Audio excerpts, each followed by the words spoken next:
The Professors is brought to you by Blackborder.com, a Magic the Gathering site with the best stories and best pros in the game. You can also pre-order Magic 2011 boxes at $89.99 per box, so go check out Blackborder.com today.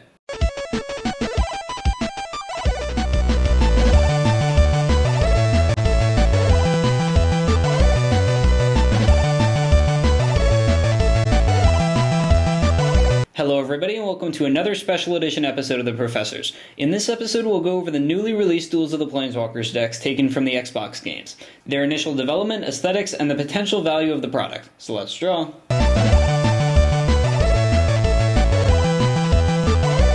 On June 17th, 2009, almost a year ago, the newest Magic video game was released for Xbox Live. It was a simplistic way to play the game, and let you start out with one of the 5 decks with creatures that would make Morgana Petroglyphs playable in the format, and non-creature spells that would obliterate the Johnny Psychograph if the rest of Magic spells were printed like this. However, for $10, it was a fun alternative to the absurdly pricey and not always user-friendly Magic Online. Every ability you played and choice you made in the game gave you a cool visual and audio effect that made Magic look, well, cool. The cards were animated and gave you the illusion of a video game style, so the game was a success. Now, many new players have come to play the game of Magic in real life, and tournament attendance has been boosted as a result. However, Wizards has also decided that the best way to boost sales and take advantage of Magic's current success and boosted tourney attendance is to generate as many products as possible, not just the usual set once every 3 months. They started this by encouraging casual players to play multiplayer Magic with Planechase and Arch Enemy. They encouraged players trying to become competitive with one-on-one Magic and a contained field via the dual decks, and they encouraged new players to learn and explore the game via intro packs which replaced the theme decks. However, as I talked about when the intro packs were originally introduced, there was a flaw in the way these intro packs taught players how the game worked. The actual decks were only 41 card decks, not enough to play a real constructed game of Magic with. The decks came with a booster pack of that set too though, but that was still only 56 cards total. So will these new Duels of the Planeswalkers decks in real life be worth the $15 retail price to encourage new players to pick up the game, let them learn the rules, and give them a halfway decent deck to compete with? Let's find out.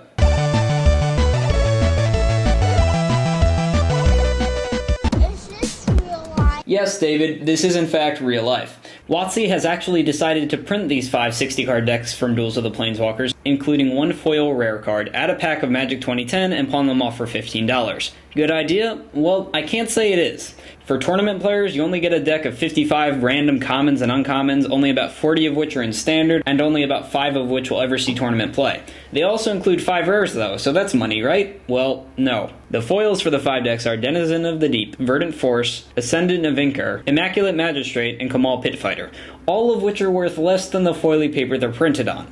Also, even though the Garruk Wildspeaker Teeth of the Predator deck has the 2 most expensive rares in the deck, being Troll Ascetic and Loxodon Warhammer, the 2 together can be traded back into the store for $4 to $6, making this deck the only one potentially worth its $15 without the pack. However, for your personal use, these 2 cards are not even in standard. If you want relative cards to standard, you can get the Jace deck for Mindspring to add to the blue-white tap-out deck, or Underworld Dreams to, I don't know, do something maybe good at some time never. As for the new player, should you buy it? Currently, I would say yes. However, in a little over a month with the release of Magic 2011, the intro packs will have 60 cards instead of 40, and it will have a foil rare, and it will have a booster pack, and all the cards in the deck will be standard legal. Seems kinda better. Well, let's take a look at and unbox the Garruk Wildspeaker Teeth of the Predator deck.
So, did that make this set any more exciting? Well, I'm not trying to just sell the product, but that was some pretty epic music and pretty sweet montage, eh?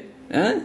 Well, what can I say? As unrealistic and lame as paying for ones and zeros instead of pieces of paper is, and feels to play, it's more convenient. 10 minutes are cut from the match that would have been spent shuffling, and most of the time there are entertaining sound effects. I mean, Duels of the Planeswalkers is no new age Chandelar with its fancy dungeon exploration and busted gameplay that let you pack your deck with moxes. These players thought the same.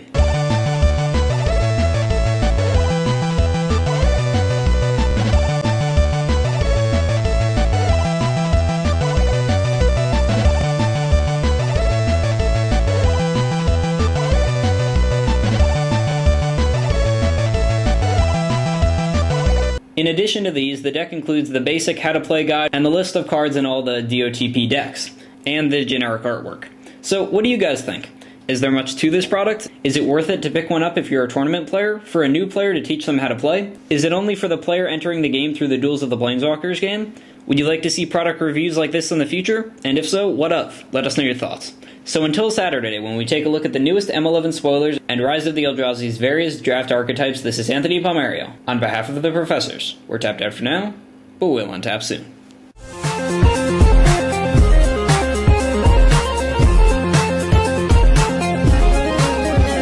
One more thing before we go. We recently entered a contest for Olympus to win $5,000 and an Olympus camera.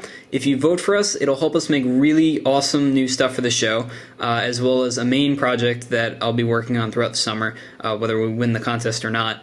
That's going to be somewhat Magic related. So click on this box, and it'll take you to the video, and click like. If you guys help, it'll be much appreciated, and it really helps the show. Thanks.